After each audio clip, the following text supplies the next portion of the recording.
So welcome back to another Movable Book Society show and tell. We're looking at some wonderful differences in scale today because why not? We wanted to get a lot of makers showing off recent work, and I hope it'll be fun for everybody. So let's get right to it.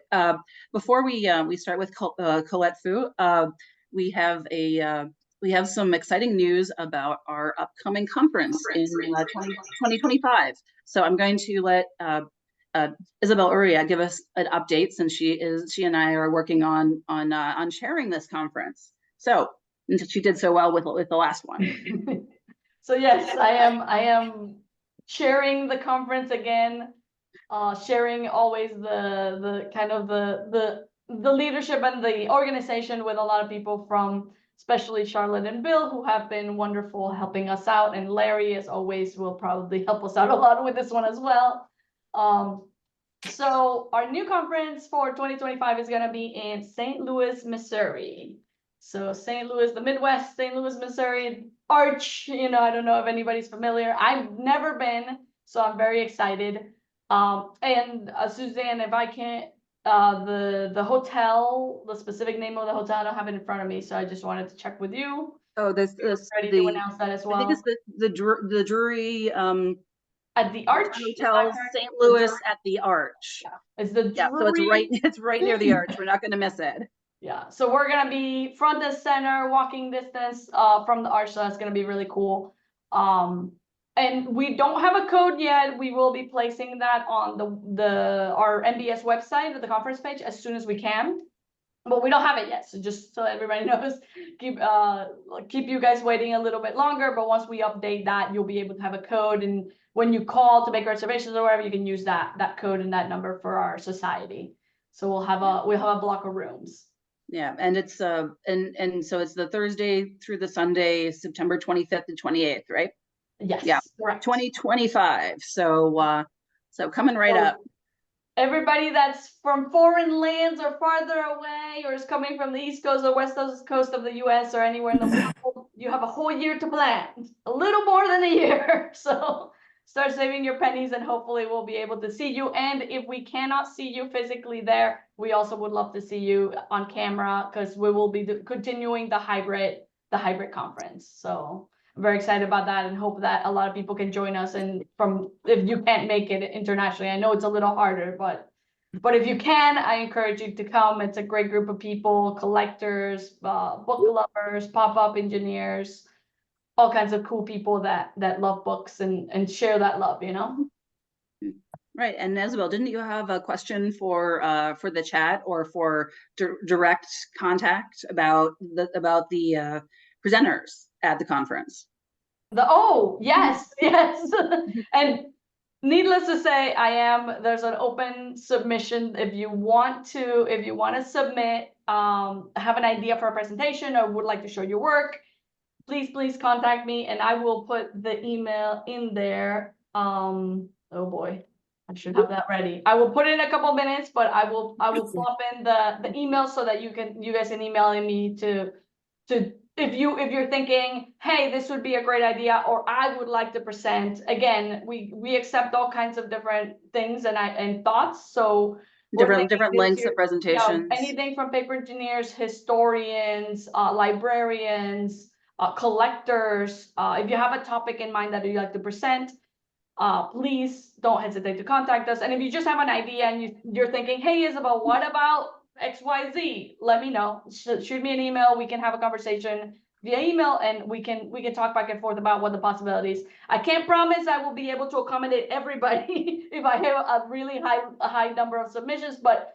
on the last conference, I was able to pretty much accommodate, like, I think 99.5% of people. So you've got good luck if you contact me, and we can talk about it, and we can allot time for your presentation or whatever you wanna talk about in the conference. So let me know. Open call for presenters. All right, and so we'll all look forward to St. Louis 2025. All right. So speaking of other big news, let's get to our books.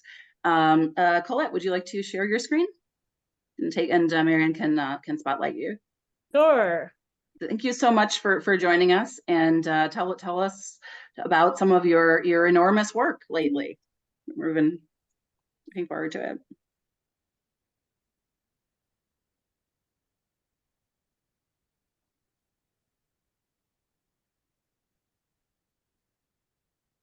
Okay.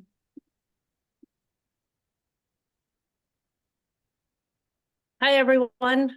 Greetings from Philadelphia, just a little south of Isabel.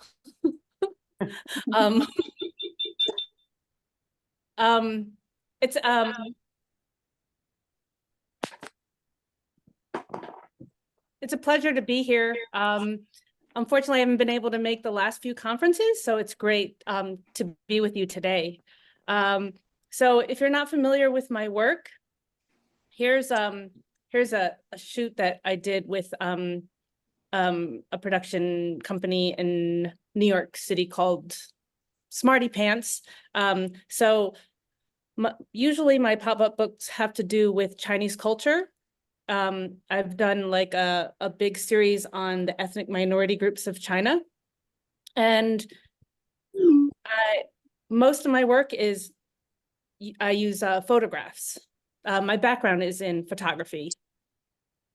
So I like to make books generally in the 17 by 25 inch size. And I think that started because my printer was 17 inches wide. And before that, my printer was 13 inches wide. So my previous series was 13 inches. But here's a book called Taohua Yanji that was part of that series.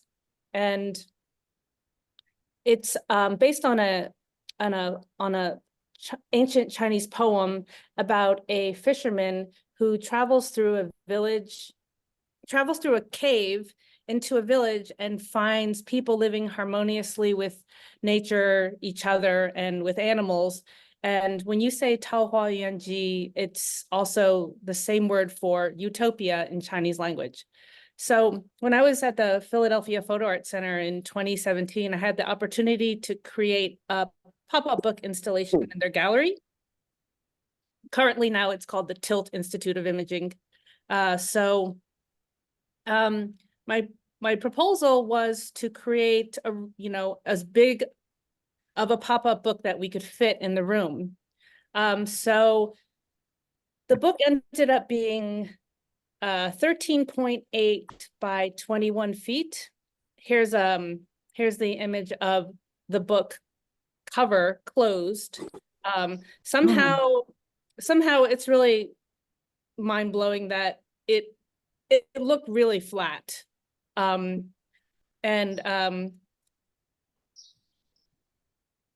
Here's how I did it. I printed, the Philadelphia Photo Art Center has large format printers there. So I was able to print all my images there and then adhere them to cardboard. I double-sided them. This was my first large scale pop-up book. So I was just hoping that everything would just work out. I would say that the ink was probably the most expensive material that I used because we ended up using the ultrachrome ink, Epson ultrachrome ink, which is very expensive. You can imagine if you just print like an 8 by 10 print, that would cost, $10. So after adhering the images to cardboard, then I cut them out, and here I am on top of the background, just kind of making sure everything fits together. Hi, Mark. Hi, how are you today? And then here I am with my assistant opening it. And you see that little flap on the top? We were going for the Guinness Book of World Records record. And in order to do that, I wanted to make it 21 feet wide. but there was an air duct in the center of the gallery. So that little flap, which is about a foot long, folds down, and then you can open it past the duct, and then that accommodated for the 11-foot ceiling.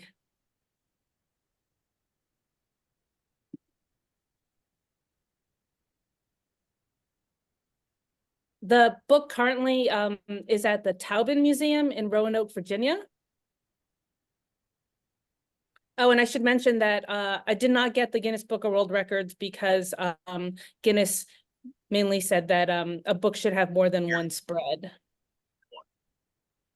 You integrated your calendar. Here in the Zoom desktop application, you'll only see meetings that you have personally scheduled. Similarly, from your Zoom mobile app's meetings menu, tap the name of the Colette, that's not you, right? Can everyone? no, make it's sure not. They're muted?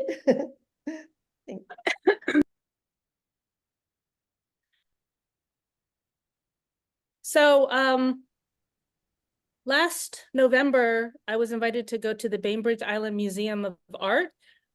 Cynthia Sears has a book arts collection, and she's a founder of the museum. And so my proposal was to create a large pop-up book in this gallery space, which you can see is kind of limited in size. So because of that, I had decided to create a carousel book. That way, the cover would not be as big. It could be, 1/3 of the size. If it was 10 feet tall, the cover could just be 1/3 the width, as it opened up to 8 sections.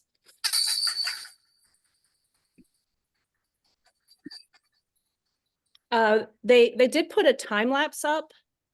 This is called Wishing Tree. It's based on the wishing trees of, I should say, it's inspired by the wishing trees in Hong Kong that people were invited to write wishes on joss paper and then tie them to oranges, and they would throw the oranges onto the tree. Unfortunately, the tree started to die because of the weight of those oranges, and then they started to use plastic oranges.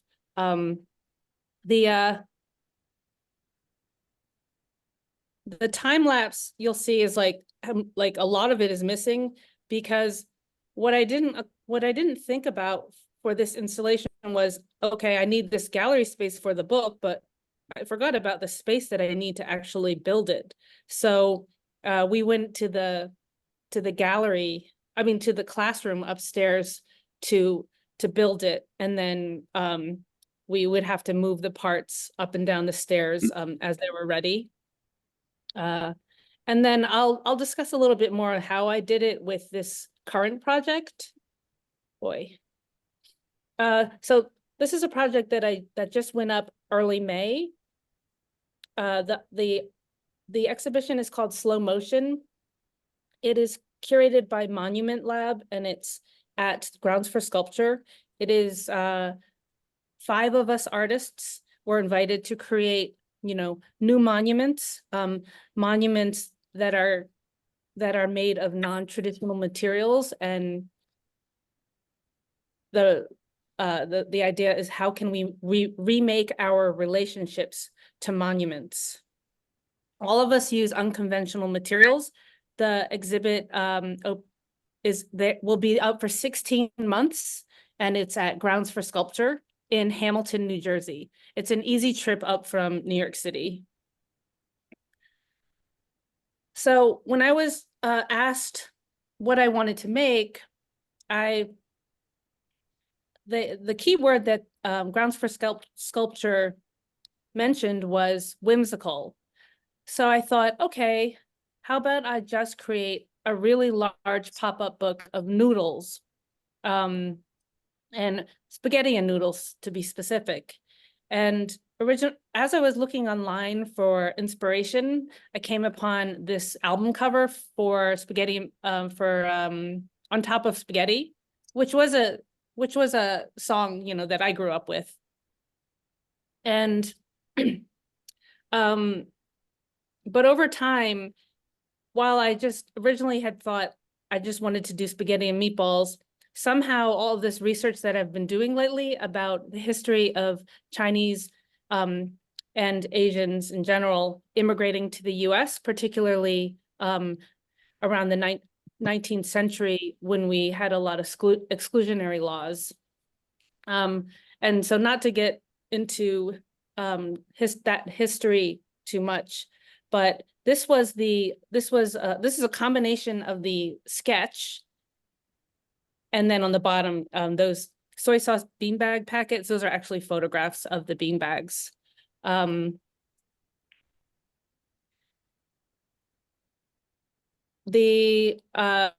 printed the images at NextFab, which is a makerspace in Philadelphia.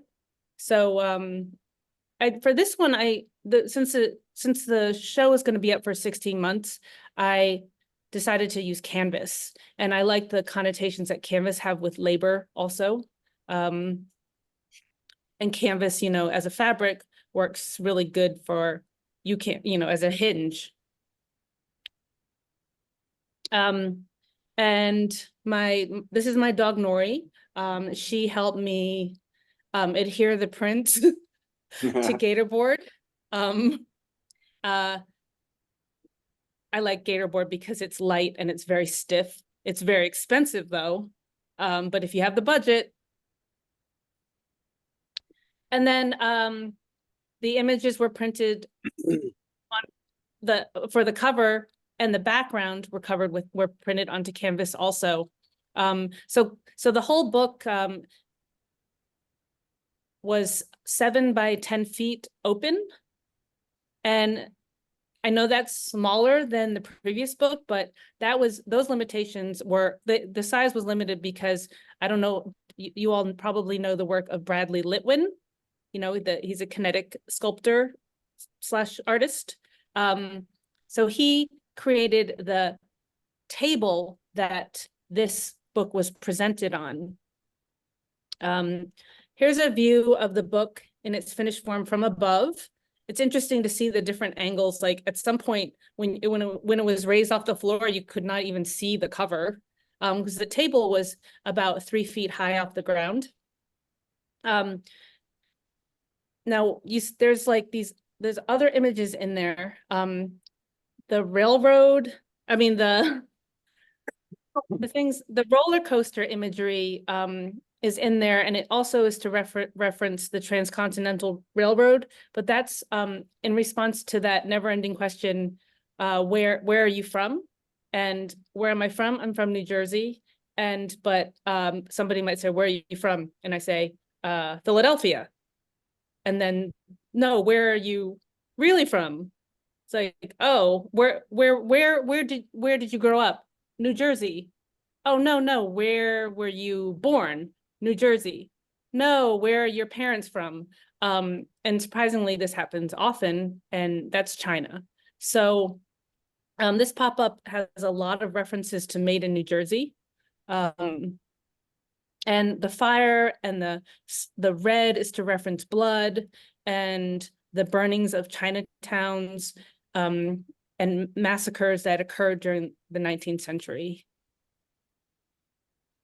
The table is also a reference to this salmon processing machine called the Iron Chink that was created in the 19th century to replace Chinese labor. So I wanted that table that's supporting the book to reference not only the salmon processing machine, but an altar, a reference to the kitchen table where families spend time and eat together, and also a reference to a pasta machine.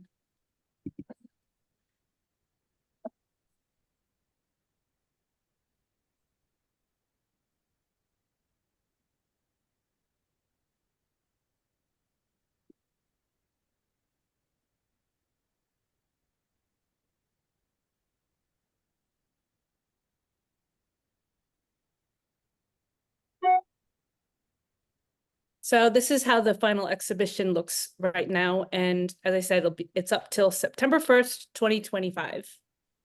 Thank you. Very nice. Yeah, thank you so much, Colette. It's really a kind of an amazing sculpture. Grounds for sculpture is a really expansive area, so I'm sure there's a lot. I think it changes all the time, so everyone who's in the area should really go check it out.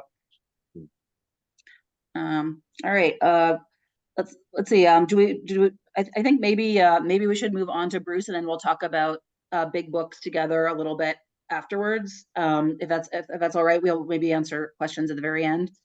Bruce, are you ready? I am ready. Everyone knows Bruce, editor extraordinaire of our newsletter. Has a few tricks up his sleeve for engineering, which I guess we'll see. Hi, everyone. I want to tell you about a project that came to me right after Halloween. I got a telephone call from a church in Cincinnati, and they said we're one of those mega churches, but we're non-denominational. We're kind of a free spirit kind of a church, and they wanted to do a pop-up segment for their Christmas program. And then they told me that they have actually 8 campuses scattered across Ohio and Kentucky. So they were going to broadcast the pop-up book to all of those, but the main church is a large space, and you'll see that later in this slideshow. But they wanted people to be able to see it when it's in the actual theater itself of the main church place, and so they asked me to try to make this book as big as I could possibly go. And they wanted 4 spreads. They wanted to see a winter traditional, non-denominational Christmas winter scene of animals and trees and snow and stuff. Then they wanted to have a nativity. They wanted to have the 3 wise men visit. And then they wanted to have a crown for Jesus as the King of Kings. At first, I thought everything was going to be white on white, except for the crown, which was going to be gold. Later, their illustrator became involved, and he illustrated the pieces as well. So let me try to start my program. If I can share the screen. Where do I do that at? I don't see a note to. Oh, there we go. Okay, I share my screen and walk you through this. Let's play the program. You guys see the large pop-ups? We do. Okay, so this is for Crossroads Church in Cincinnati, Ohio. So I talked to Colette because she was the only person I knew who was doing big things like this, and she suggested that I use a corrugated cardboard. And I went to some cardboard places and found that they have a double ply, which I needed because I wanted the hinges of the cardboard to actually work as well. I was very concerned about the thickness of this, especially since there was going to be 4 spreads.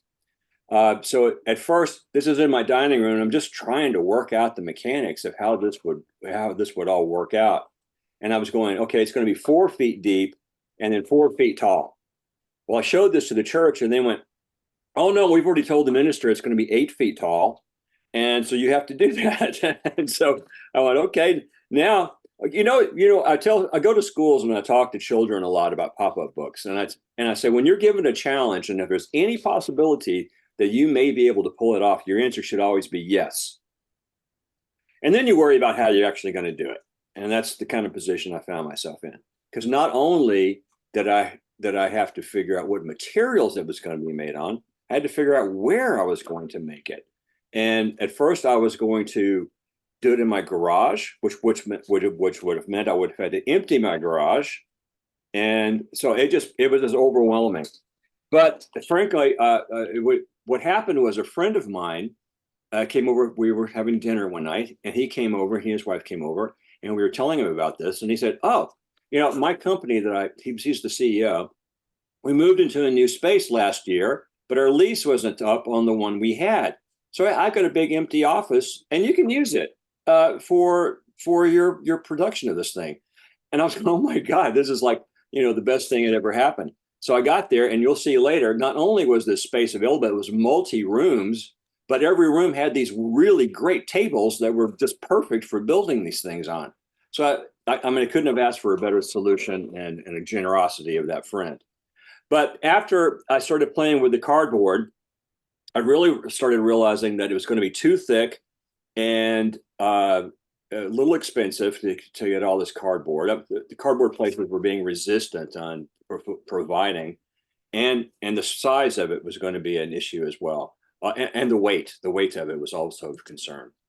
So my very first concept was I started working with the winter scene. So my very first concept still was a square shape of 4 feet deep only. And this was just a basic idea. I wanted a church and some trees and some other things like that happening.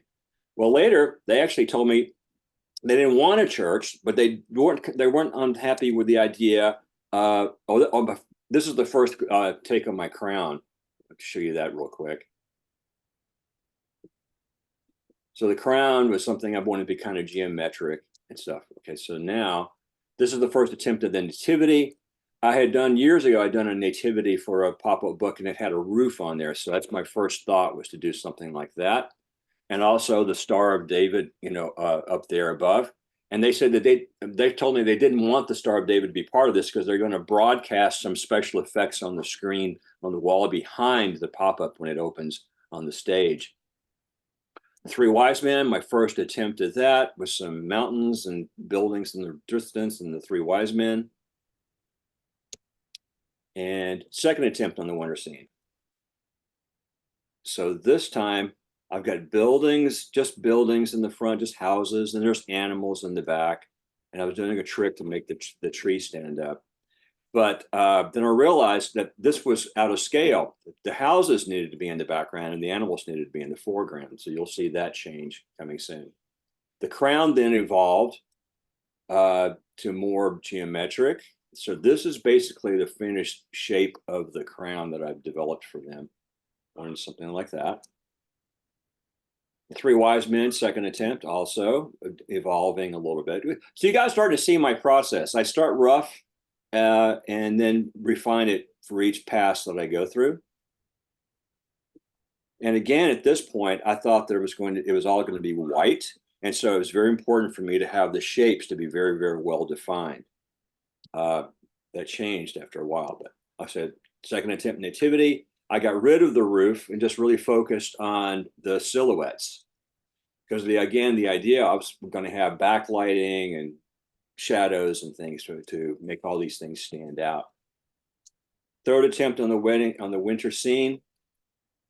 So now I've got more Christmassy like trees. The animals are down in front, but it also gave me the challenge of how to pop up the animals in the front. And I used this double V approach down here. Then the illustrator came on board and he started illustrating everything for us. So color was now a factor, and pattern, lots of pattern, you'll see. Also, they wanted the house with the smoke to be as tall as possible. So I got rid of that little mechanism and just really stretched it up high. There's the winter. There's his nativity. And again, at this point, I'm working on small scale maquettes. And then the 3 Wise Men are over there. This is actually the machine that was, so let me step back and say, the cardboard would not work for me. It was going to be too thick and too heavy. So I did some research and I found that there's a material that's like corrugated cardboard, but it's made out of plastic, and it's called coroplast. Very lightweight, which was a good thing, and flexible, which also helped. Even though it was one ply, since it was coated with the plastic on both sides, I could score things by deciding which side I would put a little slit. If I needed a mountain fold, I would slit on the front edge. And if I needed a valley fold, I would slit on the back edge, and it would bend in the correct direction. This is actually the machine that is printing on the coroplast now. I went to a sign painting company. Now, the largest that they could do, single sheet, could only be 4 by 8. And that really became the size of the pop-up. So 8 by 8, the final open size. These are some of the pieces. Now you see the tables. What weren't those fabulous? Not only are these tables, there were 3 sets of these, 3 or 4 sets of these tables sitting around, but they have die cuts in there, so I could actually get close in to actually work on these things. Now, to cut these out, originally I tried a jigsaw, but the jigsaw actually turned all of the edges into fur, plastic fur. And then I had to go back with an X-Acto blade and trim all that off. So I just went, what the heck? I might as well just cut it all out with the X-Acto blade. So in all, I ended up having to hand cut 120 sheets of coroplast in order to produce these, because not only did they want me to do this 4-spread pop-up for their main church, they wanted the other 7 churches to have their versions of it as well. So so in less than 6 weeks, I had to figure this out and produce 8 books with all these pop-ups in them at this size. So it was quite overwhelming at first. This is the very first time I actually put some pieces together and tried to make them work. Oh, one other thing. I was very concerned about what the adhesive would be. I knew any kind of wet media adhesive wouldn't work on the coroplast, but it turns out that they have some double-sided tapes that they use in the manufacturing of these pieces when they're making them for signs and things. And it's a big wide strip that I have to put down. And so this is my very first attempt at just seeing if everything would hold together and not come pulling apart. I was by myself, so the phone is just set up on the table.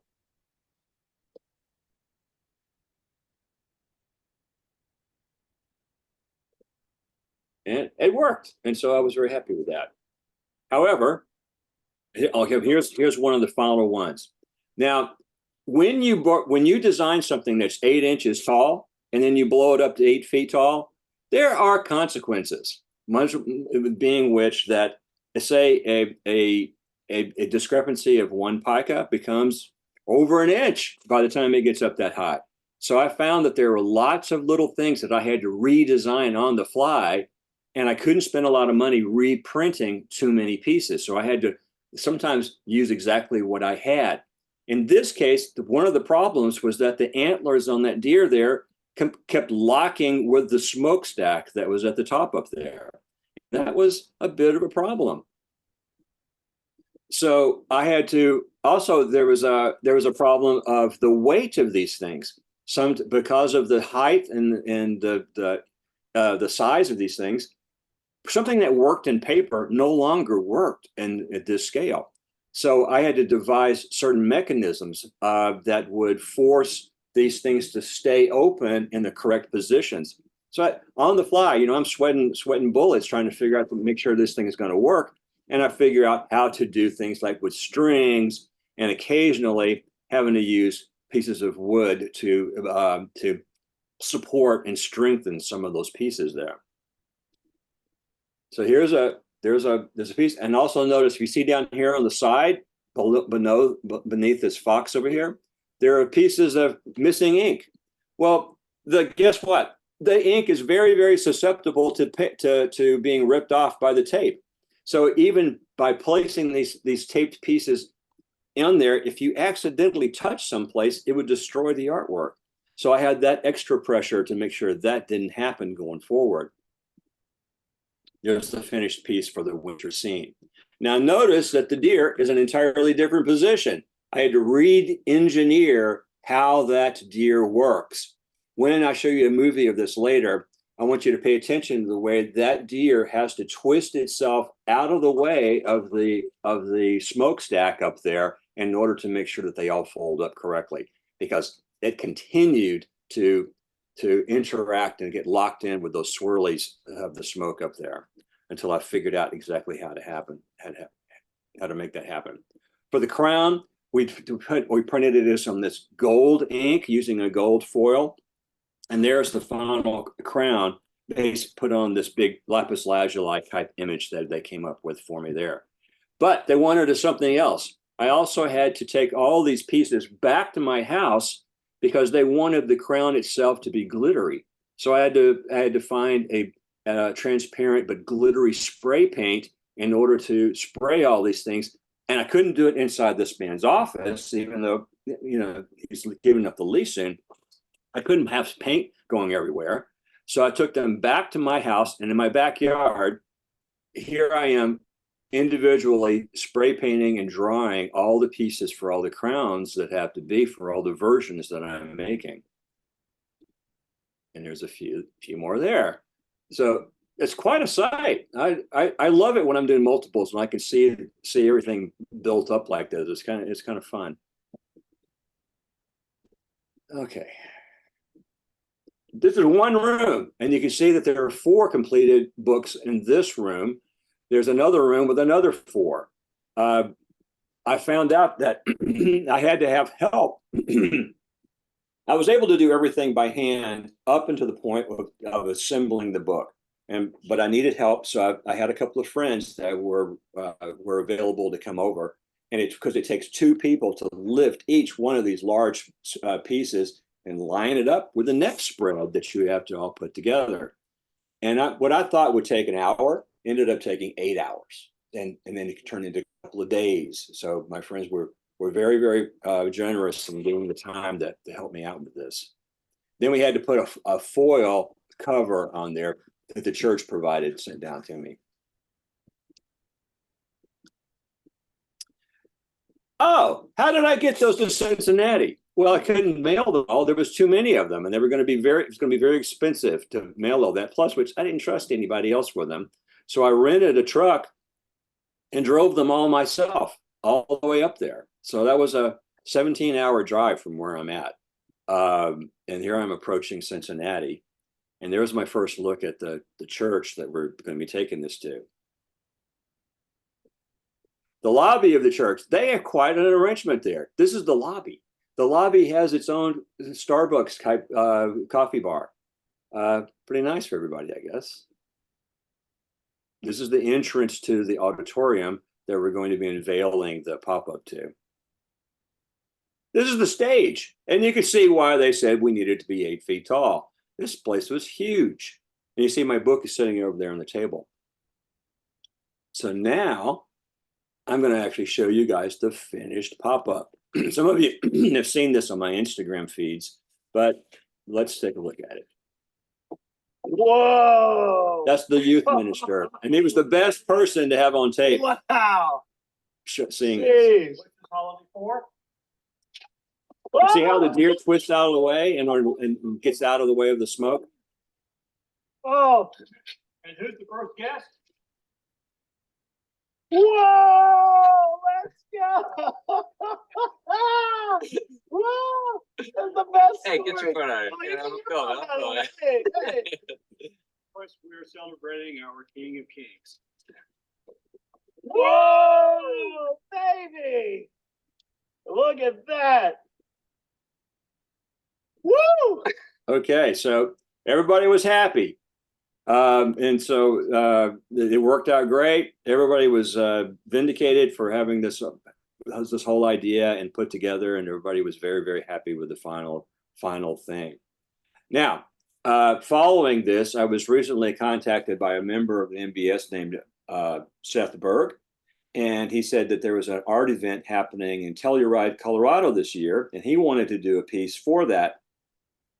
But there was an opening for another artist. So he and I decided to team up, and we are going to share a gallery space at this event. It's going to be, I'll be there for a full week building the piece that I'm working on, but the event itself is over a 3-day period.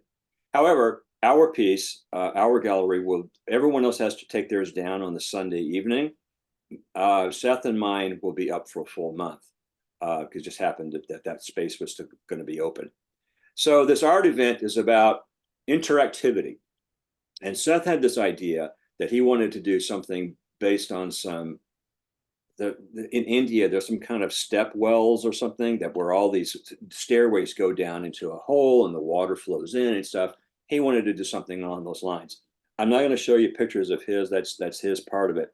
But we decided to share the space. So we decided we would do light and dark.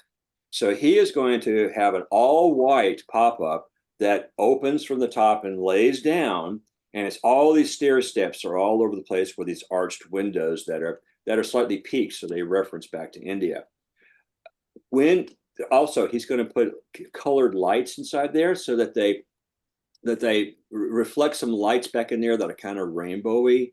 We talked about there's an artist named James Turrell who does art using light itself. There's a couple of places here in Houston that I actually went and recorded some things for just to get to see that myself. And they're just beautiful. So the idea is that people will enter through Seth's piece, crawl through out the side, and then go through a dark curtain into a completely blackened room where some of the people are going to open my piece, which is going to be 8 feet tall by 14 feet wide when it's open. That takes up the entire wall. That's the entire vertical and width space that I have to work with. And since it's going to be in the dark, I wanted to do something along the lines of the night sky. So I created a piece that's based on the celestial heavens, and it's called Eyes on the Heavens. And as you can see here, it's going to have the solar system is the central piece.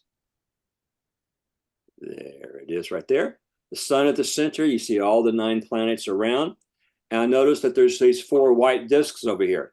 This has to be an interactive piece as well. So those are going to be 4 2-foot tall circular pops that people themselves can open based on 4 constellations. When you open it up, you're going to see the actual constellation take form. First, let me just give you an idea of the kind of shapes that are happening here. I'm making a multi-layered celestial map here, and that's where that's going to work.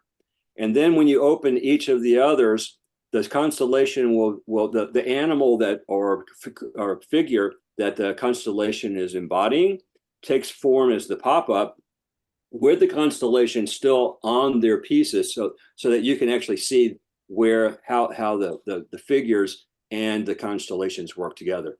I'm considering putting in LED lights where the stars would be, but I'm still working on that system.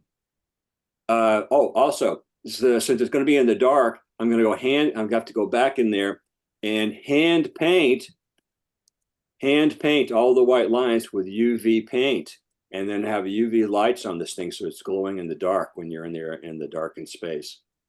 This is Orion. When you open it up, you see how the constellation is on the piece like this, so you can see how it's working, how it relates to the figure. This one is Draco, Year of the Dragon. Year of the Dragon. This is it is the Year of the Dragon. I'm using Draco here. Mm-hmm. And then the third one, I haven't done the fourth one yet. The third one is going to be Cygna, which is a tale of a broken heart of 2 lovers. One died. The other is always signified as a falling swan. Fallen swan.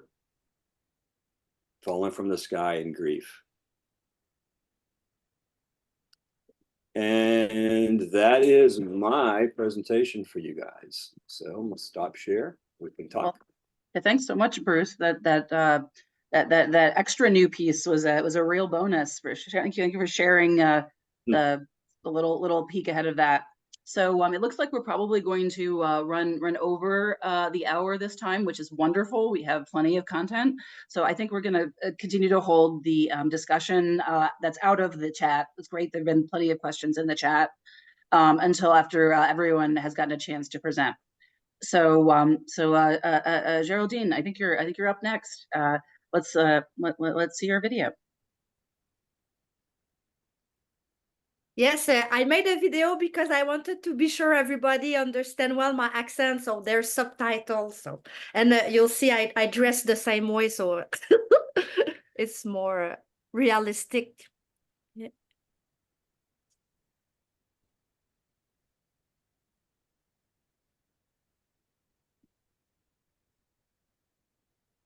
My name is Géraldine. I'm an independent multidisciplinary artist from Montreal, Canada, in Quebec province. It's pretty recently that I started to make movable book, and it's a revelation for me. I really enjoy it. Today I'd like to share an experience of downscaling I had with my first pop-up album, L'Axe du Mal. First, I'd like to precise that I'm not a specialist in downscaling, but still I'd like to share with you what I've learned in this experience, and I hope it can be useful or interesting. So, L'Axe du Mal is my first pop-up album. It's a conceptual album of music and pop-up about 3 bars in Montreal. It was in nomination for Megan Dorfer Award in Artist Book category last year, which makes me really proud and happy. And so if you want to have more details about this, you can go on my YouTube channel and you can listen the music on my Bandcamp. You'll have all the links. Yeah, so this is the first edition. I made 100 of those. They were sold out, so I was thinking that it will be fun to make a second edition. And I got a plotter machine, so I just experiment. Let's see what's gonna happen if I downscale it half size, and it went pretty well. So I made another hundreds of those. For the presentation, I tried to go even more farther and make a version quarter size. So first, if we'll talk about the effect that downscaling can produce. So if we take the cover, for example, there's a stereogram on it. So you can see the title in 3D. So for the original version, you can see it, and when you go half size, you can still see it, but it's really, really difficult. And for the smallest one, you cannot see it at all.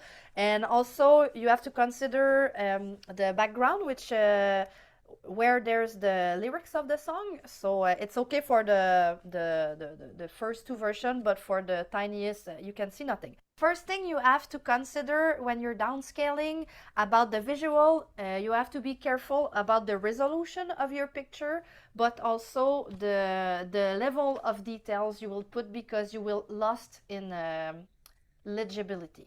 First, when you arrive in the Quai des Brumes,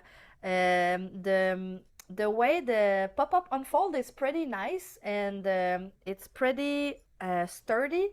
And I think one of the elements that make this effects is the stiffness of the thickness and the stiffness of the cardstock. And for this bar, I had a sensibility for the architecture to represent as a famous triangle bar. So I think the effect is pretty good for this. And also because it's a size that we are more used to see, it makes you feel like you can be a part of the scene. When you go on the second edition, the feeling is a bit different. You can almost feel like you are floating over the scene. And if you go to smaller, because of the size of the finger, it's so small. I don't know, for me, I feel more like I'm a giant. And it's also feel a bit more fragile.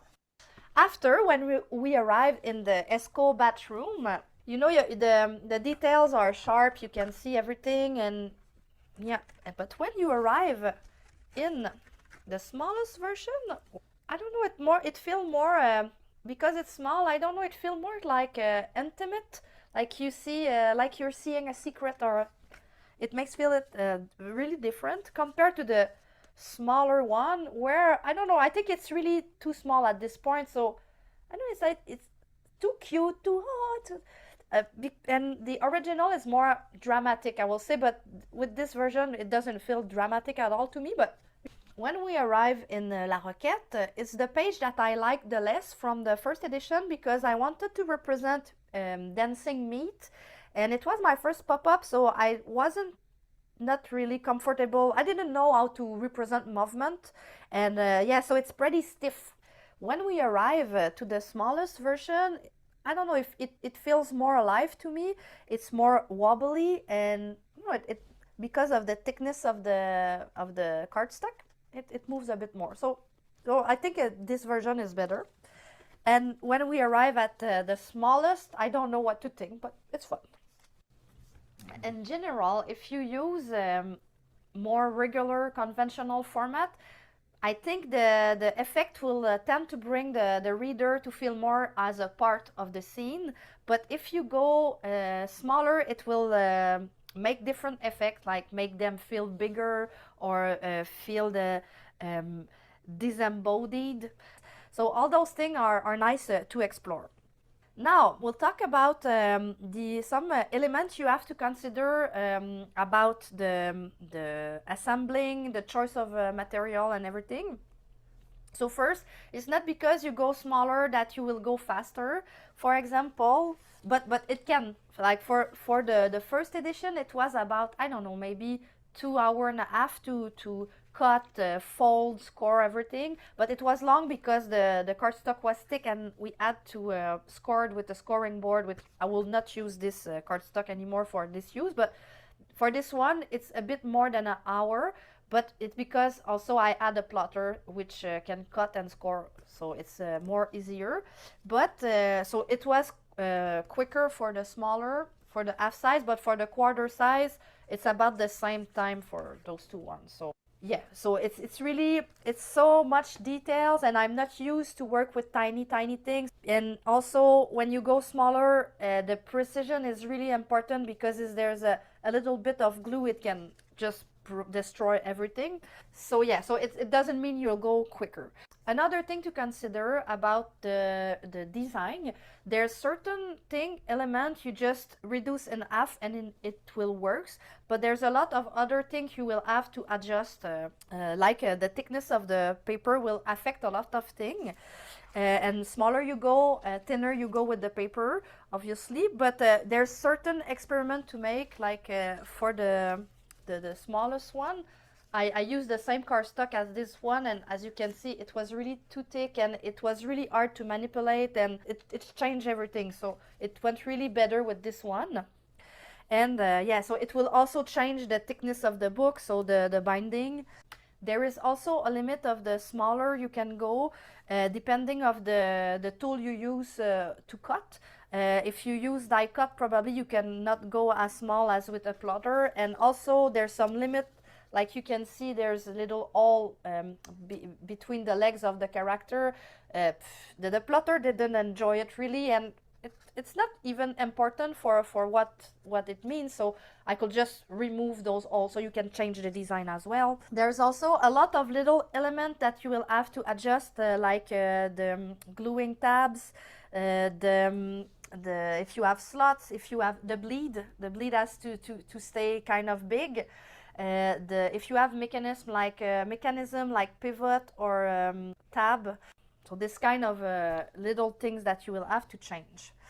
In general, there's many reasons that you would like to scale. For this book, it was really the fun to try something else, to do another edition of my book. It can also be useful to produce different effects. Also to if you want to change material when you're an independent artist sometimes and you produce your stuff, you can feel like working with different format of paper.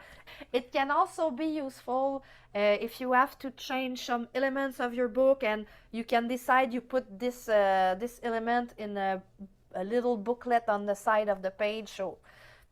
So yeah, that's the kind of a reason you could decide to use downscaling. And also it's often cheaper, not for the labor, but for it often use less material, so less paper, less glue, and also it's easier for storage and transport. So yeah, that's some of the things I've learned with this experience, and I hope it will be useful for you. And here are the links to find my stuff.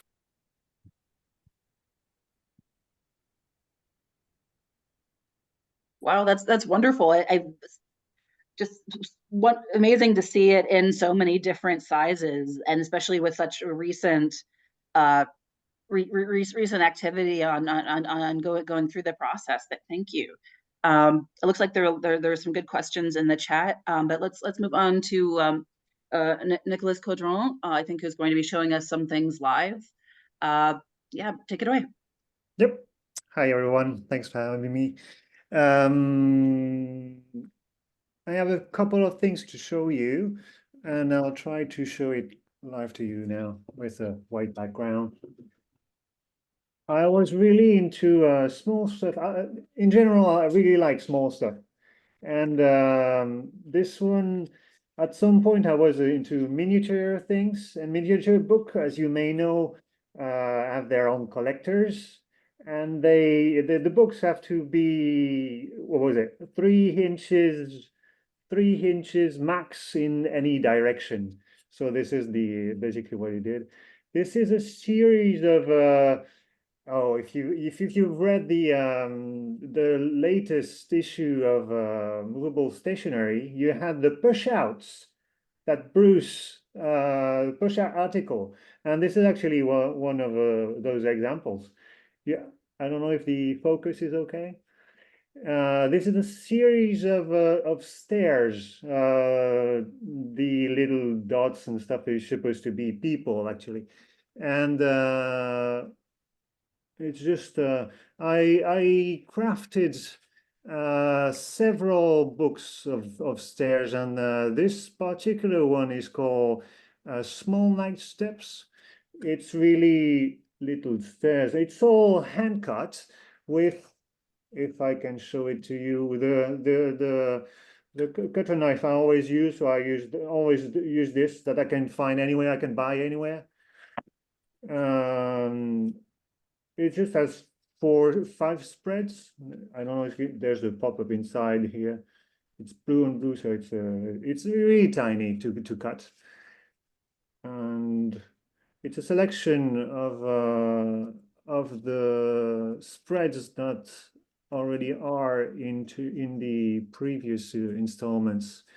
The point of all these stairs, the steps series are they're artist books, all handmade hand cuts, and they can be read like a regular book, and they're also a accordion book, like a Leporello, like this. And in this particular series, there's actually, if you look carefully, and this continues well, Bruce's last project, there are constellations and stars in the blue parts. I don't know if they're very visible, but there you go. In the background here, you can see them. Here too. It may not be exactly visible live, but there are some video links that maybe Isabel can up there. This was one thing. I actually used always this. I love this paper. It's actually not really paper. It's called Bristol paper, which is really aggregated bits of paper, because there's no fiber in it. So there's no, because it's a big problem when you do pop-ups with paper. You have to care about what's the direction of the paper fibers, and there's no need to care about that here, because if you have, so it's really convenient, really. This is one thing, and at the same time, I designed. Oh, this was my COVID work. I caught COVID in the early 2021, and during 1 week I was locked in my room, and I live in a small space. That's also why I design small books. And I did this just a miniature version. Oh, everything's going down, of Tenniel's illustrations for, Alice in Wonderland. And I designed a little, I don't know if you can see it here, or here, a little black white rabbit.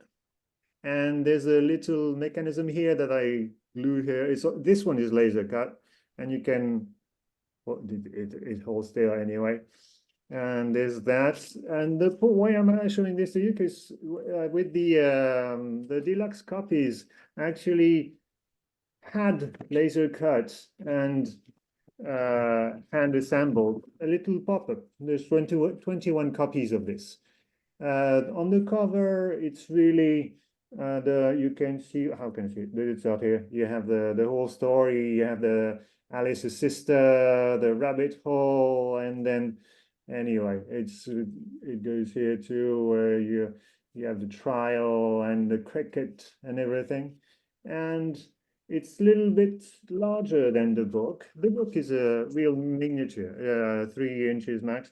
It's a little bit larger, but and it goes like this. And there. It's I really like non-conventional pop-ups, and this one, as you can see, it opens. It's more than 180 degrees, and it's just, I think, 210 gram per square meter paper, and I pasted. I really like things with strings too. It's actually what holds the thing together, you see. Anyway, this was another example. And lastly, it's shorter than most. You may have seen I think that was my second generally published pop-up book. It was think about George Orwell, a graphic novel. It's by a wonderful artist named Xavier Coste, and I was called on that project to make the last. There we go. The last spread of the book, which is actually the last page of the book, and it goes like this. It's a cityscape. And actually, while designing the project, I found very useful to use really small, just like Géraldine said, that really small versions for other people to have an inkling of what it would look like seen from afar. It actually brings some distance between you and the work, and it's a nice thing to do to make people understand how it's going to work. And that's about it. I don't find downscaling, talking about the hand-cut, hand-assembled stuff, I don't find downscaling exceedingly challenging. The cutting is just, any people doing some kirigami will tell you that it's really just time. You have to take your time and cut stuff. It's something very, well, it's an additional dimension to the work. Personally, I like it, unless I have to graft 50 copies of something and you get tendinitis, and it's not that good. But that's about it. Yeah. And if you have any questions afterwards, welcome to reply. Thank you. Yeah, thank you so much. And also thank you for drawing on on Géraldine's discussion as well. We'll have a lot to talk about afterwards. Okay, last presentation. Jean, you're up. Okay, great. Thank you. And thanks for having me. It's great to be a participant in one of these. I've been attending them for quite a while. I'm going to go ahead and share my screen here. What I'm going to do is show you the largest small books that we've seen. Let's get this up here. I'm going to start with a video. And this is a project that I did. I've only been a cartoonist and a book artist for a handful of years. I studied comics for the longest time, but I took a bookmaking class, a book binding class, as part of a library studies degree that I did a few years ago. And for my final project, I did a modified carousel book based on cartoonist Steve Ditko. And after that class was done, I had this idea that I couldn't get out of my head until it escaped through my fingers, which was a book based on the very first Peanuts comic strip. So I created this and I put the video online. This is the very first Peanuts comic strip from October 2nd, 1950. There's no sound in the video.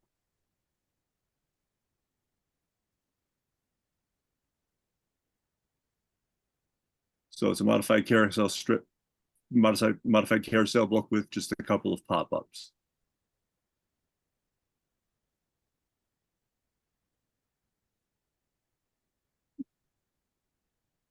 Very, very cruel first introduction to Charlie Brown. And again, since it's a modified carousel book, you can stretch it out like that.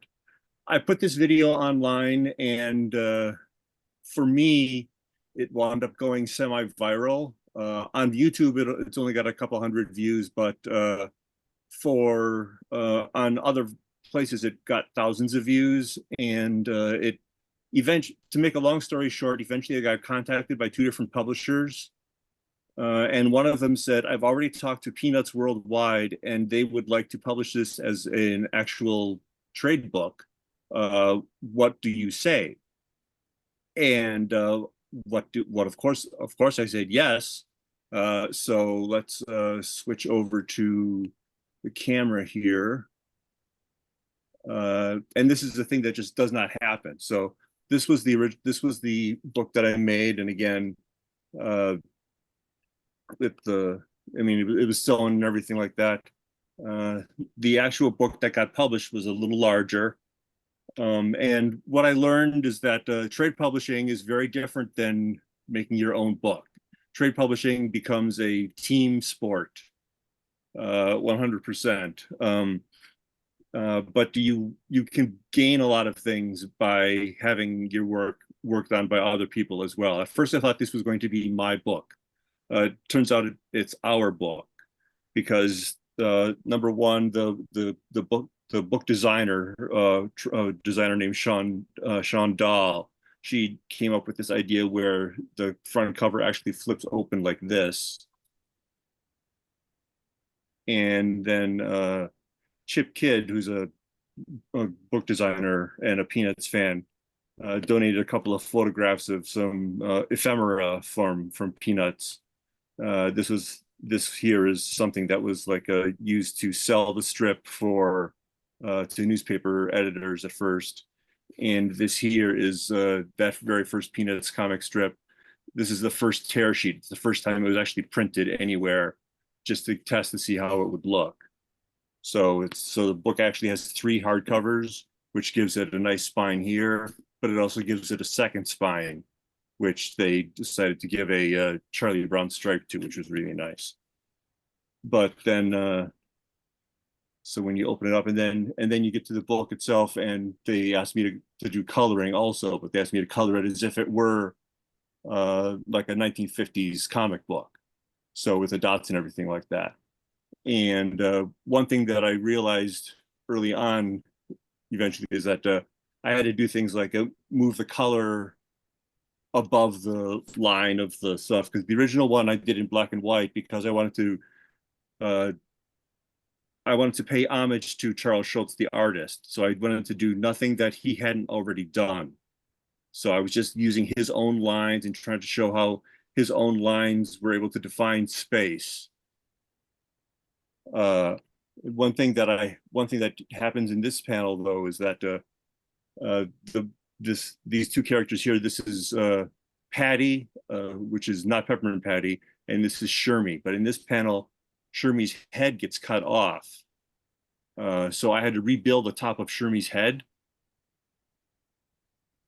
So because if you tilt the book, otherwise it would look like Shermie has had a lobotomy.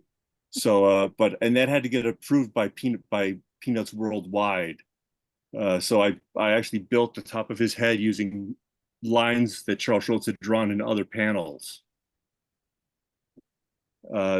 just to make sure that it was all Schulz's artwork still. I really wanted to make sure of that.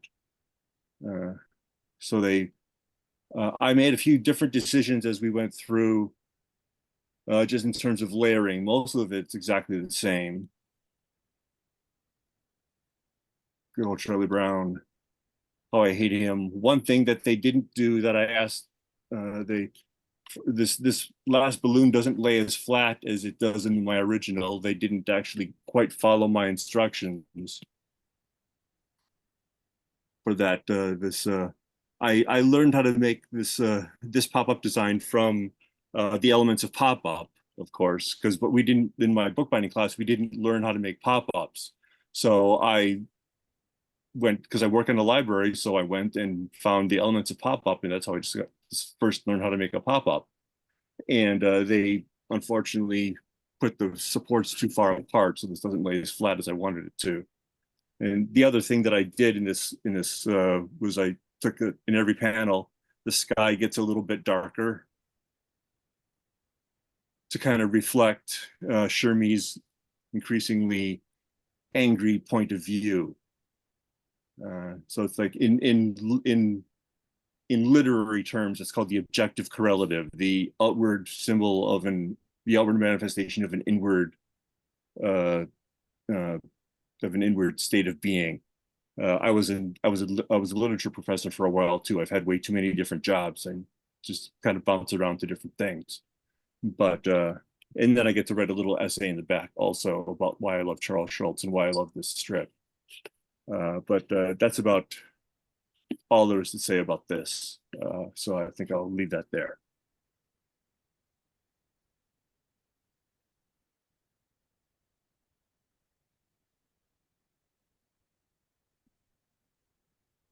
Thank you so much, Jean. I'm glad we could get you in here. And yeah, everyone who's on the call who might want to submit to present at a future show and tell, feel free to email me at info@Movable Book Society or Marianne. I think our info was probably on the chat previously. But yeah, so let's open up for questions. I have to say this was an amazing group of objects, such variety. I'm personally working on an exhibition about printing on fabric at the Newberry for 2026, which I didn't think would be able to involve pop-up books, but apparently it could, based on Colette's canvas printing there. So that really resonated with me in a way I wasn't expecting. And then the coroplast being another one. What is the most, I don't know. So let's just start off with materials. Did any of our small book presenters end up using unusual materials that they weren't expecting as they went through the process? Or nope. No, same as always for me. Yeah, it worked. Yeah, the stairs hand cut stuff ranges from this size to basically this size, but it's always the same paper, same tools, and it's really when you go like Bruce and Colette into more gigantic stuff that density and tension and weight really messes things up. Well, I guess that's just a testament to how well all paper engineers have to use X-Acto knives and so forth, because I think I've heard there's some miniature book producers who actually have miniature tools. So if you can get the same results without downsizing, you're cutting elements and so forth, that's incredibly impressive. Géraldine, did you have that? Did you end up using the same tools? It was a bit different, especially like the glue. It was not archive-friendly glue, but it had to be kind of more liquid, so I can do little tiny drops. And also I use c'est quoi les pinces, the tweezers and a scoring tool. So, but it wasn't that different. But still some little difference. And also it's fun because you can use thin paper. So with the regular pop-up, it will just be so yeah, that's what difference for. Suzanne, I had written down a few questions from the chat, and I have them listed in case we want to ask the presenters some stuff. Oh, do you want to grab some from there? Why don't you just...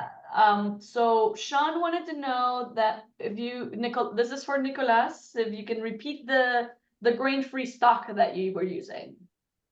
I replied in the chat. It's at least in France, it's called Bristol paper, like the city in the UK, And it's what, 210 grams per square meter, and it comes in at least in Euro size A4, A3, and A2.